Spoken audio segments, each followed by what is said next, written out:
Hello friends, आज मैं आपके साथ डिस्कस करूंगा माइक्रो इकोनॉमिक्स का एक और टॉपिक जिसका टाइटल है change in equilibrium when the supply curve is perfectly inelastic. Supply curve perfectly inelastic है तो डिमांड में चेंज होने से इक्विलिब्रियम में क्या फ़र्क पड़ेगा। तो इसमें हम दो चीज़ें डिस्कस करेंगे। सप्लाई तो क्या है, सप्लाई ऑलरेडी परफेक्टली इनइलास्टिक है तो हम डिमांड में इंक्रीज़ या डिक्रीज़ करेंगे। तो सबसे पहले मैं यहाँ लिख लेता हूँ इंक्रीज़ इन डिमांड। तो मैं यहाँ लिखूँगा डिमांड में इंक्रीज़ करके क्या फ़र्क पड़ेगा, यहाँ लिख लेते हैं डिक्रीज़ इन डिमांड। तो डिमांड में डिक्रीज़ करने से क्या फ़र्क पड़ेगा, ठीक है, यहाँ डी अच्छे से लिख लेते हैं।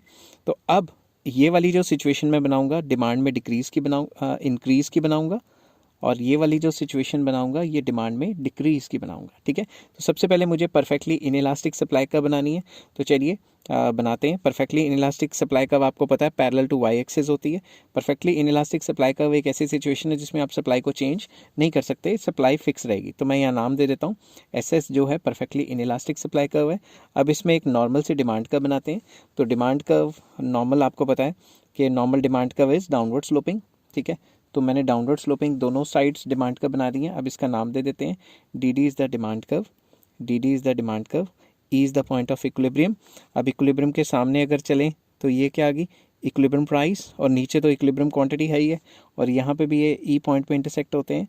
तो अगर मैं इसको डॉटेड लाइन लगाऊँ, डॉटेड लाइन सीधी लगा लेना, आपके पास तो पेंसिल स्केल है तो उसमें थोड़ा आसानी रहेगी। ये इक्विलिब्रियम प्राइस हो गया, ये इक्विलिब्रियम क्वांटिटी होगी। अब हमने क्या करना है, डिमांड में करना है इंक्रीज़। तो जब भी डिमांड इंक्रीज़ होती है तो क्या होता है, डिमांड राइटवर्ड शिफ्ट होती है। तो डिमांड को राइटवर्ड शिफ्ट करते हैं, ठीक है। तो अगर हम डिमांड को राइटवर्ड शिफ्ट करके देखें तो नई डिमांड कर्व जो है वो ये बन गई D1 D1। समझ गई बात, नई डिमांड कर्व बन गई D1 D1। अब ध्यान से देखना, नई डिमांड कर्व सप्लाई कर्व को कहाँ इंटरसेक्ट कर रही है, E1 पे। तो इसमें क्या है, क्वांटिटी सेम है, बस प्राइस जो है वो बढ़ गया है। कहने की बात यह है कि जब सप्लाई सेम रहे, इन इलास्टिक सप्लाई है, सप्लाई में चेंजेस नहीं आ सकते, और उस सिचुएशन में डिमांड बढ़ गई तो प्राइजेस शूट अप कर जाएंगे। समझ गई बात।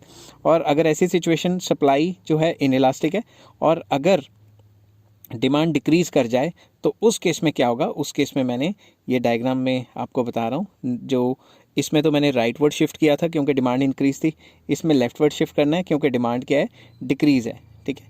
तो मैं यहाँ पे नाम दे देता हूँ D1। तो जो नई डिमांड कर्व है वो सप्लाई कर्व को E1 पॉइंट पे इंटरसेक्ट कर रही है, और इसके सामने अगर देखें तो प्राइजेस क्या आ रहे हैं P1।